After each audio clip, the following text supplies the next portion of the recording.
വഖഫ് നിയമ ഭേദഗതിക്കെതിരെയുള്ള ഹർജികൾ April 16 പരിഗണിക്കാമെന്ന supreme കോടതി. ചീഫ് ജസ്റ്റിസ് സഞ്ജയ് ഖന്നയാണ് ഇക്കാര്യം വ്യക്തമാക്കിയത്. ഹർജികൾ അടിയന്തരമായി പരിഗണിക്കണമെന്ന അഭിഭാഷകരുടെ ആവശ്യം തള്ളിക്കൊണ്ടായിരുന്നു കോടതിയുടെ തീരുമാനം. മുസ്ലിം വിഭാഗങ്ങൾക്ക് മേൽ കടന്നുകയറുന്ന വഖഫ് നിയമത്തെ ചോദ്യം ചെയ്തുള്ള ഹർജികൾ ഈ മാസം 16 പരിഗണിക്കാമെന്നാണ് സുപ്രീം കോടതിയുടെ തീരുമാനം. ചീഫ് ജസ്റ്റിസ് സഞ്ജീവ് ഖന്നയാണ് കോടതി രജിസ്ട്രാർക്ക് നൽകിയ നിർദ്ദേശത്തിൽ ഇക്കാര്യം വ്യക്തമാക്കിയത്.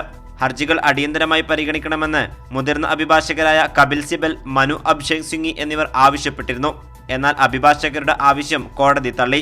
നിയമ ഭേദഗതിക്കെതിരെ മുസ്ലിം വ്യക്തി നിയമ ബോർഡിന്റേതടക്കം 14 ഹർജികളാണ് കോടതിയുടെ പരിഗണനയിലുള്ളത്. മുസ്ലിം ലീഗ്, RJD നേതാക്കൾ, കോൺഗ്രസ് എന്നിവരും നിയമത്തെ ചോദ്യം ചെയ്ത് ഹർജികൾ നൽകിയിട്ടുണ്ട്. കൂടുതൽ ഹർജികൾ നൽകാനാണ് മറ്റു പ്രതിപക്ഷ പാർട്ടികളുടെയും തീരുമാനം.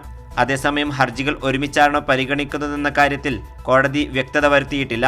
കൈരളി ന്യൂസ്, ദില്ലി.